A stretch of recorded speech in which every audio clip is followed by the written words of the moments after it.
নমস্কার, আমি স্বপন। ইভিএম নিউজে আপনাদের সকলকে স্বাগত। আজকে আমরা এমন একটা পরিস্থিতির মধ্যে রয়েছি, গোটা বাংলায় মানুষ খুব ভয়ঙ্কর খারাপ সময়ের মধ্যে দিয়ে যাচ্ছে গোটা বাংলাটা।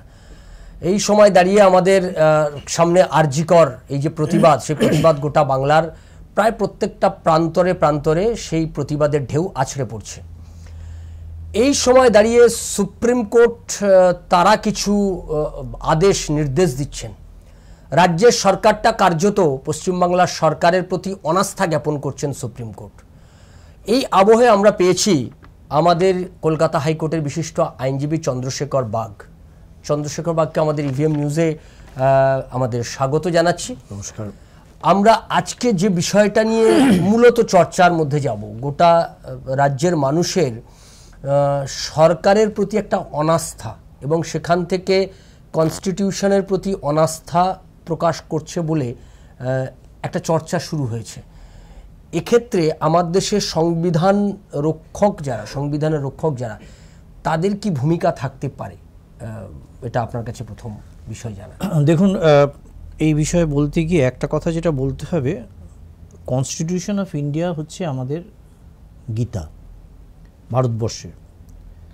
তার কারণ যে সারা ভারতবর্ষের যে ফেডারেল স্ট্রাকচার, সেই ফেডারেল স্ট্রাকচারটা সম্পূর্ণভাবে এই ভারতীয় যে কনস্টিটিউশন রয়েছে, সেই কনস্টিটিউশনের বিভিন্ন ধারা উপধারার মধ্যে দিয়ে সমস্ত জিনিসটা ব্যাখ্যা করা আছে এবং সেই অনুযায়ী রাজ্য কেন্দ্রের সঙ্গে রাজ্যের সম্পর্ক সমস্ত কিছু এবং তথাকথিত জুডিশিয়ারি, সেই জুডিশিয়ারিরও পদক্ষেপ সমস্তটাই সেখানে উল্লেখ, সবটাই কনস্টিটিউশনের মধ্যে। এভরি স্টেপ যারা সেটা লেজিসলেটিভ হতে পারে, তারা এক্সিকিউটিভ হতে পারে বা জুডিশিয়ারি হতে পারে, all are binding by the constitution of India. সুতরাং মানুষের যে অনাস্থা আপনি যেটা বলছেন, সেই অনাস্থাটা পশ্চিমবঙ্গ আজকে এটা একটা গ্লোবাল ইস্যু হয়ে গেছে। সারা পৃথিবীর বিভিন্ন প্রান্তে এই নারকীয় যে দুর্ঘটনা, সেই দুর্ঘটনার প্রতিবাদ হচ্ছে। আমি এক্ষেত্রে একটা কথা বলবো যে আমাদের যদি মহাভারত দেখেন, মহাভারতে যখন দ্রৌপদীর বস্ত্রহরণ হয়, সেই বস্ত্রহরণ কৌরবরা যখন করেছিল, শতপুত্র, তাদের মধ্যে একজন মাত্র যে এর প্রতিবাদ করেছিল, তিনি হচ্ছেন বিকর্ণ, যে ওই 100 জনের মধ্যে একজন যে এই প্রতিবাদ করেছিল যে দ্রৌপদীর বস্ত্রহরণ করা উচিত নয়, কিন্তু তৎসত্ত্বেও বস্ত্রহরণ হয় এবং শ্রীকৃষ্ণ সেটা আমরা সবাই জানি। তাই প্রতিবাদটা কিন্তু কারোর না কারোর এই যে ভয়েসটা রেজ করা, সবার সামনে উঠে তুলে ধরা, এইটা কিন্তু আমাদের ভারতীয় সংস্কৃতি। সুতরাং আজকে যে প্রতিবাদ মানুষ করছে, সেই প্রতিবাদটা কিন্তু অন্যায় যখনই হবে, মানুষ কিন্তু তার গলা তুলে, সে কে কোন রাজনীতি করে, কে কোন দল করে বা কে কোন সমাজ ব্যবস্থার সঙ্গে যুক্ত, আজকে একটা চাওয়ালাকে আপনি জিজ্ঞেস করুন, একজন ট্যাক্সিওয়ালাকে জিজ্ঞেস করুন, একজন সমাজের প্রতিষ্ঠিত মানুষকে জিজ্ঞেস করুন, প্রত্যেকেই কিন্তু একটাই স্বর, এই প্রতিবাদের আরজিকর। এটা প্রতিবাদ আমরা দেখেছি পশ্চিমবাংলাতে, সিঙ্গুর, নন্দীগ্রাম পর্বেও আমরা দেখেছিলাম, যে সিঙ্গুরে দেখেছিলাম তাপসী মালিকের হত্যাকাণ্ড। আমরা এখানে কলকাতাতেও দেখেছি, আমরা এরকম প্রতিবাদ যখন হত্যাকাণ্ড ঘটেছে তার বিরুদ্ধে প্রতিবাদ করতে আমরা কলকাতাকে দেখেছি। কিন্তু এবার প্রতিবাদের চরিত্রটা একটু অন্যরকম দেখছি। মানে আপনি যেরকম বলছিলেন, সমাজের সর্বস্তরের মানুষ, কার্যত সর্বস্তরের, মানে ইস্টবেঙ্গল মোহনবাগান ক্লাবের সমর্থকরা, তারা ক্লাবের জার্সি পরে প্রতিবাদ করছে, আমরা এটা প্রথম দেখছি। মানে এইরকম একটা প্রতিবাদের চেহারাটা এরকম নিয়েছে। ফলে সকলেই মনে করছেন যে এটা কার্যত একটা সরকারের, এটা আজকের একদিনের ঘটনা নয়। অনেকেই মনে করছেন অনেকগুলো ঘটনা তারই এটা একটা ফল বলতে পারেন। মানে অনেকগুলো ঘটনার রেজাল্টেন্ট যদি হতে পারে, সেটা এটা হতে পারে। আমরা এর আগে পার্ক স্ট্রিট দেখেছি, ধামাচাপা দেওয়ার চেষ্টা হয়েছে। আমরা কামদুনি দেখেছি, তারা কার্যত বিনা বিচারেই কার্যত তারা বিচার করতে পারলেন না। হাইকোর্টে আমরা দেখলাম যে কোনো প্রমাণ দিতে পারেনি। বিনীত গোয়েলের বিরুদ্ধে অভিযোগ উঠেছে, তিনি তদন্তকারী আধিকারিক হিসেবে ছিলেন কিন্তু ফেল করেছেন। এরপরে আমরা দেখলাম, আমরা সন্দেশখালী দেখেছি, কালিয়াগঞ্জ দেখেছি, হাঁসখালী দেখেছি, সর্বত্র চেহারাটা একই রকম। সব কিছুরই একটা সম্মিলিত ক্ষোভ বোধহয় আছড়ে পড়েছে এই নারকীয় যে ঘটনাটাই ডাক্তারদের ক্ষেত্রে ঘটেছে, ডাক্তার চিকিৎসক ক্ষেত্রে যেটা ঘটলো।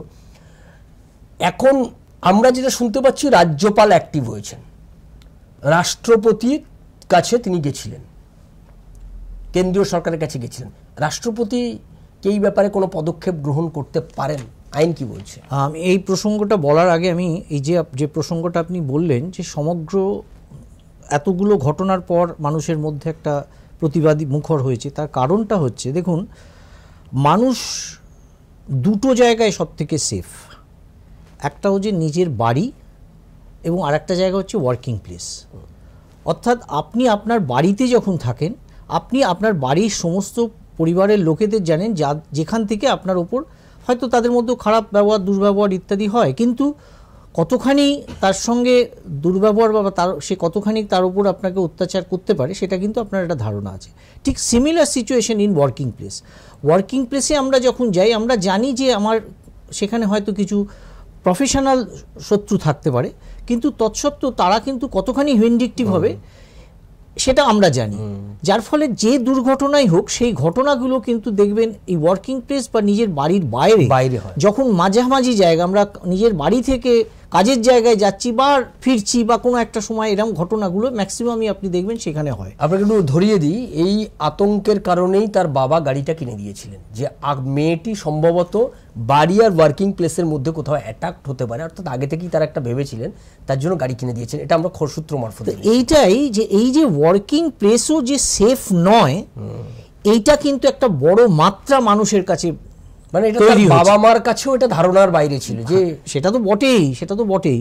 কোনো বাবা মাই কখনো কেউ আশা করতে পারে না যে কেউ যখন বাড়ির থেকে যাচ্ছে, দুর্ঘটনা রাস্তায় ঘাটে অনেক সময় হয়, ঘটে না যে তা নয়, কিন্তু একটা যেখানে সে এতদিন ধরে কাজ করছে, এতদিন লেখাপড়া করেছে, সেই জায়গায় তার উপর এরকম একটা পাশবিক অত্যাচার, এবং তার সঙ্গে সঙ্গে কি না, সেখানকার যারা অ্যাডমিনিস্ট্রেশন তারা সেটাকে চাপা দেওয়া, ঢাকা দেওয়ার চেষ্টা করছে। এটাই কিন্তু প্রতিবাদ। মানুষের এই যে প্রতিবাদ, কামদুনি মানুষ দেখেছে, সমস্ত কিছু আপনি যেগুলো বললেন, হাঁসখালি দেখেছে, সমস্ত জায়গায়, কিন্তু মানুষের আজকের সেই জায়গাটায় মানুষের মনের মধ্যে প্রিক করছে যে working place is also not safe, যার জন্য সমাজের সমস্ত স্তরের মানুষ রাস্তায় নেমে পড়েছে এবং এই প্রতিবাদটা জারি রাখছে এবং চালিয়ে যাচ্ছে দিনের পর দিন। তারা কিন্তু বন্ধ করছে না। আজকে হাইকোর্টে সিবিআই হয়েছে, সুপ্রিম কোর্টে মামলা শুনানি হচ্ছে, কিন্তু মানুষের আজও কোনো না কোনো জায়গায় লক্ষ্য করে দেখুন প্রতিবাদ সবার হয়েছে। আজকে তো এমনিতেই বিজেপির পক্ষ থেকে থানা ঘেরাও কর্মসূচি চলছে। এই প্রসঙ্গে আমি একটা কথা বলি, আমাদের বিশিষ্ট আইনজীবী হরিশ সালভে, যিনি প্রাক্তন সলিসিটর জেনারেল ছিলেন, তিনি একটা রিসেন্টলি ইন্টারভিউ দিয়েছেন। তিনি সেই ইন্টারভিউতে বলেছেন যে আমাদের সবথেকে দুঃখজনক হচ্ছে যে জাতীয় ঘটনা এখানে ঘটেছে, আমরা কনসেনসাস হতে পারছি না, সবাই একত্র হিসেবে যে এটার প্রতিবাদ হওয়ার দরকার, যে বা এটা জাস্টিস পাওয়ার দরকার, সব দলমত নির্বিশেষে তার মধ্যে ভাগাভাগি হচ্ছে। এই জায়গাটার কিন্তু উনি ওনার এই ইন্টারভিউতে বলেছেন, যেটা সত্যি খুব দুঃখজনক যে রাজ্য সরকার তার বক্তব্য, বিরোধী দল তার বক্তব্য, আমরা কিন্তু প্রত্যেকে এই ঘটনাটাকে কিন্তু কেন্দ্র করে আমরা কিন্তু এক কনসেনসাস হতে পারছি না। আর আপনি যে প্রশ্নটা করলেন সেটা হচ্ছে রাজ্যপালের এই যে রাষ্ট্রপতির সঙ্গে দেখা করা বা উপরাষ্ট্রপতির সঙ্গে দেখা করা, এই প্রসঙ্গে আমি একটা কথা বলবো, সেটা হচ্ছে যে দেখুন, রাজ্যপাল তিনি গিয়েছেন, গিয়ে রাষ্ট্রপতিকে অবগতি করেছেন, উপরাষ্ট্রপতিকেও গতি করেছেন, জানিয়েছেন ঘটনার সমস্ত এবং একটা লিখিত বক্তব্য উনি দিয়েছেন, এবং তারপরে উনি বেরিয়ে এসে কোনো একটা টিভি নিউজ চ্যানেলে উনি একটা প্রেস কনফারেন্স করেছেন, এবং সেইখানে অনেক প্রশ্নের মধ্যেখানে তিনি একটা উত্তর দিয়েছেন। সেটা হচ্ছে প্রশ্নকর্তার যা প্রশ্ন ছিল যে আপনি এক লাইনে এই যে সিচুয়েশন সেটাকে কি বলবেন, তিনি সেখানে বলেছেন শর্ট অ্যান্সার ইজ সুন আর long answer is as soon as possible। আচ্ছা, বাহ। হ্যাঁ, উনি এই দুটো প্রশ্নের উত্তর দিয়েছেন এবং এইটাকে যদি আপনি ব্যাখ্যা করেন, তার মানে ওনার উত্তরটার থেকে আমাদের যেটুকু মনে হয়েছে সেটা হচ্ছে যে পশ্চিমবঙ্গের পরিস্থিতি নিয়ে উনি নিজে যে রিপোর্টই দিয়ে থাকুক, ওনার মনে হয়েছে যে সিচুয়েশান ইমিডিয়েটলি সেক্ষেত্রে কনস্টিটিউশনাল ব্রেকডাউন হয়েছে। এবং এই প্রসঙ্গে গতকাল যে সুপ্রিম কোর্টে মামলা ছিল সেখানে জাস্টিস পারদিওয়ালা উনি ওনার নিজের প্রফেশনাল জীবনের 30 বছরের অভিজ্ঞতার জায়গা থেকে উনি বলেছেন যে এই রকম সিচুয়েশন কোনো রাজ্যে ল অ্যান্ড অর্ডার ব্রেকডাউন আমার জীবনে আমি কখনো দেখিনি। তার মানে কতখানি পরিস্থিতি খারাপ হলে যে একজন বিচারপতি তিনি তার জীবনের সঙ্গে নিজের জীবনের ঘটনাকে উল্লেখ করে উনি বলতে হচ্ছে ওনাকে যে এইরকম ল অ্যান্ড অর্ডার সিচুয়েশন আমি দেখিনি, যে একটা ঘটনা ঘটেছে তার 13 ঘন্টা 12 ঘন্টা পরে গিয়ে কমপ্লেন হচ্ছে, এফআইআর হচ্ছে। তো সেই প্রসঙ্গে এই যে আজকে সমস্ত চারিদিকে যে প্রতিবাদ, সেই প্রতিবাদে আমার তো মনে হয় যে আর্টিকেল 355 যেখানে পরিষ্কার উল্লেখ করা আছে যে ইন্টারনাল ডিস্টারবেন্স বা এক্সটার্নাল অ্যাগ্রেশন কোনো রকম যদি সেরকম পরিস্থিতি হয় সেখানে 355 ইম্পোজ করাটা যেতেই পারে। আজকে যে পশ্চিমবঙ্গের পরিস্থিতি, সেই পরিস্থিতিতে ইন্টারনাল ডিস্টারবেন্স কথাটা আমার তো মনে হয় আজকে সারা পশ্চিমবঙ্গে দলমত নির্বিশেষে মানুষ যেভাবে প্রতিবাদ করছে, it is an absolutely internal disturbance. এবং এইটার ক্ষেত্রে 355 জারি না করার ক্ষেত্রে কোনো, আমার তো মনে হয় না কোনো ইয়ে আছে বলে।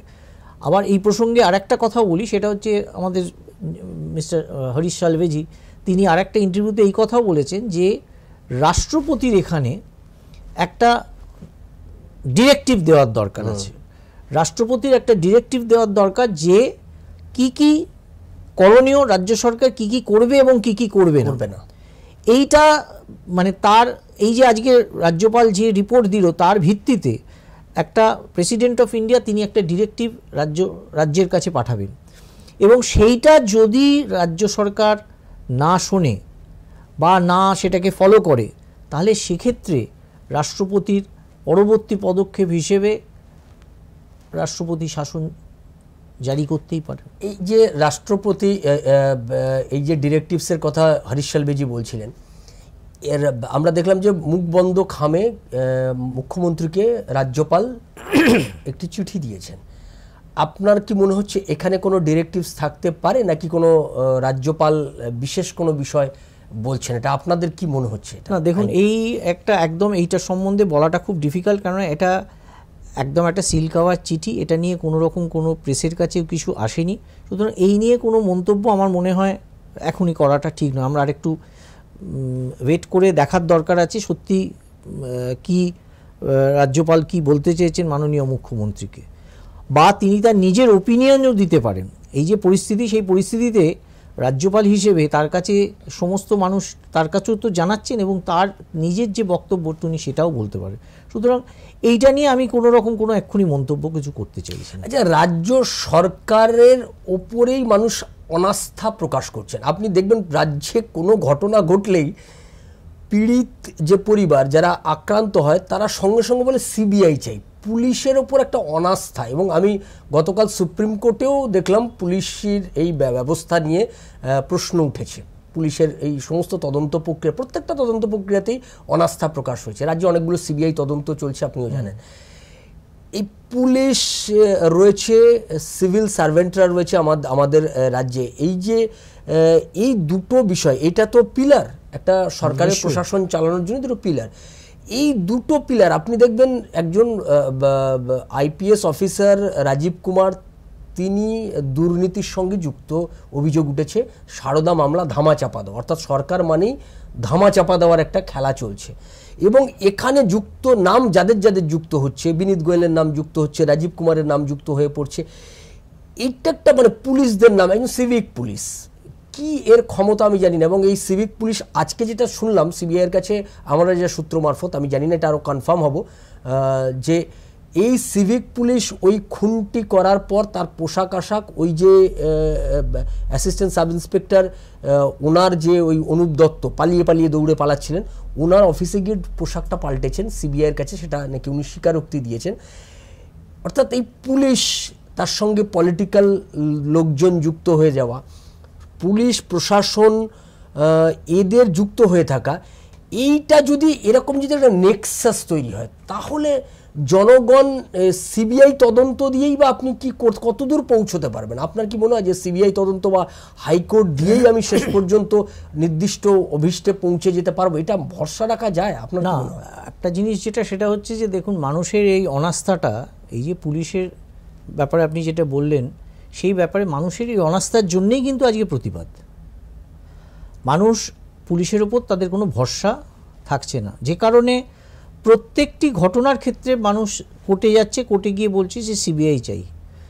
সিবিআই এনকোয়ারি করে, সিবিআই হয়তো অনেকে বলছে সিবিআই একটা প্রচুর টাইম টেকিং ফেজে কাজ করে, বহু মামলার নিষ্পত্তি হয়নি, এরম জাতীয় অভিযোগও রয়েছে, ঠিক। কিন্তু তার সম্বন্ধে, সিবিআই সম্বন্ধে কেউ এই প্রশ্ন তুলছে না যে সিবিআই ইজ করাপ্টেড বা পলিটিক্যালি মোটিভেটেড। সুতরাং এই প্রশ্নটা কিন্তু মানুষের মধ্যে এখনো হয়নি, বুঝি সিবিআইয়ের উপরে আস্থাটা রয়েছে। আর দ্বিতীয়ত যেটা, সেটা হচ্ছে যে ঘটনাক্রম যেরমভাবে আমরা দেখতে পাচ্ছি, যে ভাবে এই যে হাইকোর্ট সুপ্রিম কোর্টে মামলা চলছে, এই ক্ষেত্রেও আমি আবার মিস্টার হরিশ সালভেজির যে ইন্টারভিউতে তিনি একটি কথা বলেছেন, তিনি বলেছেন যে একটি কমিশন অফ এনকোয়ারি হওয়ার দরকার এই পরিস্থিতির জন্য, এবং commission of enquiry by the বলে সুপ্রিম কোর্ট কোনো রিটায়ার্ড জাজ, এবং তার দ্বারা একটা কমিশন অফ এনকোয়ারি, তিনি সবাইকে ডাকবেন, ইভেন দরকার হয় পুলিশ কমিশনার, চিফ মিনিস্টার, কেন তিনি স্বাস্থ্যমন্ত্রী, এবং সমস্ত লোকেদেরকে ডেকে তার একটা টাইম বাউন্ড করে 4 মাসের মধ্যে তার একটা রিপোর্ট জমা করতে হবে এই ঘটনার। তাহলেই কিন্তু জিনিসটা দুধ কা দুধ পানি কা পানি হয়ে যাবে। এটা ওনার সাজেশন অ্যাজ এ কাউন্সিল হিসেবে, এবং আমাদের প্রাক্তন সলিসিটর জেনারেল ছিলেন। সুতরাং উনি এই যে উল্লেখ করেছেন যে কথাটা একটা ইন্টারভিউতে, আমার মনে হয় সেটা যথেষ্ট গুরুত্বপূর্ণ। তার কারণটা হচ্ছে মানুষের কোর্টের ওপরে আস্থা কিন্তু কমছে। আজকে প্রত্যেকেই যে সুপ্রিম কোর্ট গতকাল শুনানি হয়েছে, গতকাল সুপ্রিম কোর্টে যথেষ্ট গুরুত্বপূর্ণ বিষয় কোর্ট বলেছে পলিগ্রাফিক টেস্টটা করাতে হবে। এই পলিগ্রাফিক টেস্টটা যতক্ষণ না হচ্ছে, সেই পলিগ্রাফিক টেস্টটা হয়ে এখন যেটা কালকে সুপ্রিম কোর্টে, কালকে সিবিআই যে রিপোর্ট দিয়েছে, সেই রিপোর্টে কিন্তু দেখতে পাওয়া যাচ্ছে তারা বলেছে যে ওই একজন সিভিক পুলিশ সেই রেপ করেছে, মানে গ্যাং রেপ এখানে হয়নি বলে তাদের বক্তব্য। এখন ওই পলিগ্রাফিক টেস্ট হওয়ার পর আমরা যদি তার সত্যতা নিয়ে প্রশ্ন থাকে, সেখানে দেখতে পাওয়া যাবে, এবং তারপরে বলে সিবিআই এনকোয়ারি করে, ইনভেস্টিগেট করে আরও কি বার করে সেটা আমরা দেখব। তো গণতন্ত্রের এই যে স্তম্ভগুলো রয়েছে, আপনি দেখছেন যে আমাদের কোর্ট রয়েছে, এই পুলিশ, এই যে প্রশাসন রয়েছে, এদের ওপর মানুষের যখন আস্থা হারাবে, তখন তো তার একটা অন্য প্রতিবাদের চেহারাটা পাল্টাবে, প্রতিবাদের বিষয়গুলো পাল্টে যাবে, তাদের ধরনও পাল্টে যাবে।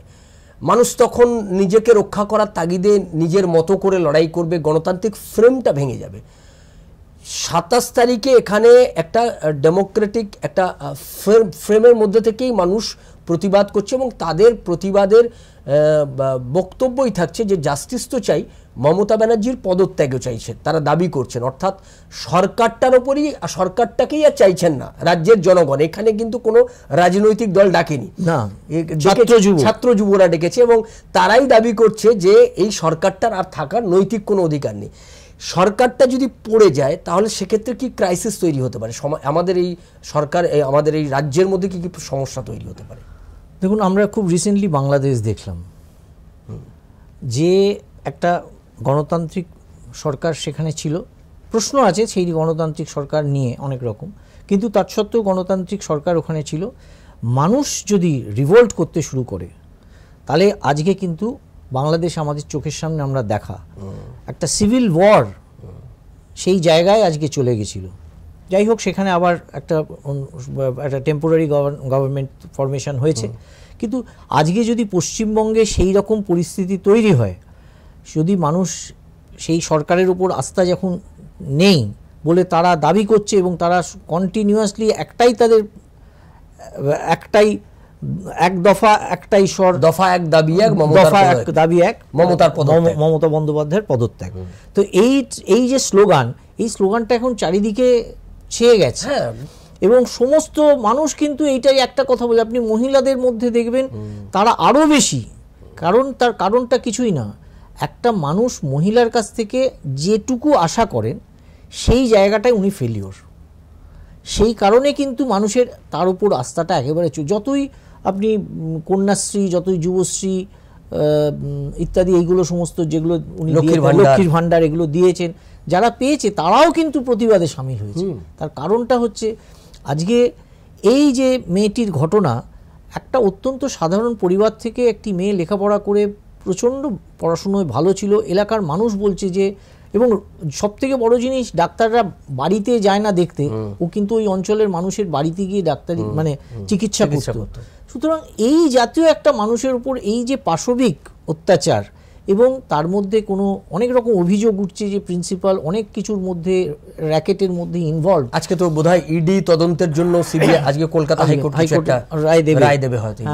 এবং সেই ব্যাপারে এই যে জিনিস পরিস্থিতি, মানে মানব দেহ পাচার, সিরিঞ্জ পাচার, এরকম সমস্ত ওষুধ পাচার, এই সব অনেক রকম অভিযোগ উঠেছে এবং সেইগুলো হয়তো মেয়েটি জানতে পেরেছে বলে এরকম আমরা শুনছি, এগুলো সঠিক তথ্য জানি না। কিন্তু কথা হচ্ছে যে মানুষ কিন্তু নিজেকে আইডেন্টিফাই করছে এই মেয়েটির সঙ্গে, এই মেয়েটির সঙ্গে নিজেকে আইডেন্টিফাই করছে, আমার পরিবারের মেয়ে, আমার পরিবারের বোন বা আমার ফ্যামিলির কেউ, এর সঙ্গে আইডেন্টিফাই করতে পেরে কিন্তু মানুষ কিন্তু প্রতিবাদ করছে। সরকার দল কি পাচ্ছি কি পাচ্ছি না এগুলো চলে গেছে, সমস্ত এগুলো সেকেন্ডারি, একদম সেকেন্ডারি হয়ে গেছে। হতে পারে যে আজকে একটা লোক যে বাড়িতে সেফ এবং ওয়ার্কিং প্লেসে সেফ, সেই জায়গায় যদি এই ঘটনা ঘটে, তার মানে তো কোনো জায়গায় সেফ রইল না। আর এরপরে যেটা বাকি রইল নিজের বাড়িতে ঢুকে, সেই ঘটনাও তো আমরা ঘটে, ডাকাত পড়লো বা ইত্যাদি লোক এসে বাড়িতে এসে রেপ করলো, কিন্তু সেগুলো অনেক বেশি পথে ঘাটে যে জাতীয় ঘটনা ঘটে এবং যেভাবে তার উপর অত্যাচার করেছে, এতগুলো মানে আঘাত, 14টা আঘাত লেগেছে তার মুখে, যেভাবে আপনার পোস্টমর্টম রিপোর্ট যেভাবে এসছে, এবং রেপ তার সঙ্গে ইত্যাদি রয়েছে, আরও সমস্ত পেলভিক বোন। এবং আজকে আরেকটা রিপোর্টও এসছে, আমরা জানলাম যে সিবিআই এটা সাসপেক্ট করছে যে খাওয়ার সঙ্গে কিছু একটা মিশিয়ে দেওয়া হয়েছিল, দ্রুত ঘুম চলে এসেছিল এবং এর জন্য প্রতিরোধটাও সে সেভাবে করতে পারছিল না, এটা একটা হতে পারে। এবং সেই ওই 4 জন যারা অন ডিউটি সেই দিন ডাক্তার ছিল, তাদেরও পলিগ্রাফিক টেস্ট আজকে হবে তাদের। আমরা এটা তো সবটাই দেখছি, কিন্তু আমাদের কাছে যে বিষয়টা লাস্ট আমরা যেটা দিয়ে শেষ করব, যে মুখ্যমন্ত্রী মমতা ব্যানার্জি পদত্যাগ করলেন, হোয়াট নেক্সট? দেখুন, পদত্যাগ করলে সেই পরিস্থিতি পশ্চিমবঙ্গের ইতিহাসে আজ পর্যন্ত হয়নি। সুতরাং এখানে কনস্টিটিউশনাল ক্রাইসিস যদি হয়, গভর্নর উইল টেক চার্জ, এবং সেক্ষেত্রে তখন অটোমেটিক্যালি প্রেসিডেন্ট রুল ইম্পোজ করতে হবে। এটা কতদিনের জন্য হতে পারে ম্যাক্সিমাম? উইদিন 6 মান্থসের মধ্যে ইলেকশন করে, আবার ফ্রেশ ইলেকশন করে সরকারকে, নতুন সরকার গঠন করতে হবে। আচ্ছা, মানে সরকার পড়ে যাওয়ার পর আপনাকে মানে প্রেসিডেন্টকে এটা হস্তক্ষেপ করতে হবে, তাকে দায়িত্ব নিতে হবে উইদিন 6 মান্থ। রাজ্যপালের রিপোর্ট, রাজ্যপাল সেক্ষেত্রে যখনই জানাবে, রাজ্যপাল যে এখানে সরকারের উপর সরকার পদত্যাগ করেছেন, সুতরাং রাজ্যপালের রিপোর্ট প্রেসিডেন্টের কাছে যাবে, প্রেসিডেন্ট সঙ্গে সঙ্গে বলবে এখানে প্রেসিডেন্ট রুল জারি করা হলো, এবং জারি করার মধ্যে এই 6 মাসের মধ্যে, যেদিন থেকে জারি করা হলো সেদিন থেকে 6 মাসের মধ্যে ইলেকশন করে ফ্রেশ নির্বাচন করে আবার নতুন সরকার তৈরি করে। গতকাল দিলীপ ঘোষ তিনি স্বাস্থ্য ভবন ঘেরাও অভিযানে গিয়ে এইটা দাবি করেছেন। আপনার কি মনে হচ্ছে এই পরিস্থিতিতে এই দাবিটা খুব সঙ্গত দাবি করছেন, না শুধু তার দলীয় কর্মীদের চার্জ করার জন্য করছেন? তিনি বলেছেন প্রেসিডেন্ট রুল কিছুদিনের মধ্যে এটা হবে আমাদের রাজ্যে, এইটা কি অবশ্যম্ভাবী? আপনার কি পরিস্থিতি দেখে আপনার কি মনে হচ্ছে? না, দেখুন, একটা জিনিস যেটা, সেটা হচ্ছে যে গভর্নর এই রাষ্ট্রপতি এবং উপরাষ্ট্রপতির সঙ্গে দেখা করে তার যে রিপোর্ট সেখানে সাবমিট করেছেন, এবং তিনি প্রেস কনফারেন্সে যে কথাটা বলেছেন, আমি সেইটার ওপর খুব গুরুত্ব দিচ্ছি। কারণ ওনাকে প্রশ্ন করা হয়েছে, আজ তাকে উনি ইন্টারভিউটা দিয়েছেন, সেখানে ওনাকে জিজ্ঞেস করা হয়েছে যে আপনি কি মনে করছেন এই পরিস্থিতিতে, এক লাইনে আপনার উত্তর যে কি হওয়ার দরকার, বলছে ইমিডিয়েটলি, সুন, আর যদি বড় অ্যান্সার দিই তাহলে অ্যাজ সুন অ্যাজ পসিবল। তার মানে আমাদেরকে ধরতে হবে, একটাই ব্যাখ্যা এটাই করতে হবে যে এই সরকারের থাকার ইমিডিয়েটলি চলে যাওয়া দরকার, সুন, অথবা অ্যাজ সুন অ্যাজ পসিবল। এটাই আমার বক্তব্য। অর্থাৎ আমরা শুনে নিলাম রাজ্যপালের এই বক্তব্যটাই বাংলার মানুষের হয়তো এখন দাবি, মনের কথা, অ্যাজ সুন অ্যাজ পসিবল, যতটা তাড়াতাড়ি সম্ভব এই কাজটা করতে হবে। রাজ্যপাল এই ঘটনার পর রাজ্যপাল একবার বিবৃতি দিয়েছিলেন যে এটা একটা ভয়ঙ্কর সময়, এই সময়ে দাঁড়িয়ে গোটা রাজ্যের মানুষকে ঐক্যবদ্ধভাবে এই পরিস্থিতির মোকাবিলা করতে হবে। আমরা গোটা বিষয়টা আজকে একটু আলোচনা করে জেনে নিলাম যে এই পরিস্থিতিতে ঠিক কি হতে পারে, আইনি কি বিষয়ে, আইনি আমাদের দেশের সাংবিধানিক যে একটা সমস্যা, জটিলতা তৈরি হতে চলেছে আগামী দিনে পশ্চিমবাংলায়, এই ব্যাপারে কিন্তু বহু মানুষ এরকম একটা ধারণা হচ্ছে যে সরকারটা সম্ভবত পড়ে যেতে পারে। সরকার পড়ে যাওয়ার পরিস্থিতিটা ঠিক কেমন, তার আগের পরিস্থিতিটা কেমন, তার আগেই বা সাংবিধানিক যে সংকটগুলো তৈরি হয়েছে সেই সাংবিধানিক সংকট মোচনের জন্য সংবিধানের যারা রক্ষক তারা ঠিক কী ভূমিকা তাদের পালন করা উচিত, আমরা চন্দ্রশেখর বাবুর কাছ থেকে সেটা জেনে নিলাম। সরকার পড়ে গেলে যে সাংবিধানিক সংকট তৈরি হতে পারে সেখান থেকেই বা বেরোবার রাস্তা কি, সেটাও আমরা জেনে নিলাম। আমরা এই সমস্ত বিষয়গুলোকে নিয়ে চর্চায় থাকবো আগামী দিনে। আপনারা সঙ্গে থাকুন ইভিএম নিউজের। ইভিএম নিউজ আপনার কথা বলে। নমস্কার।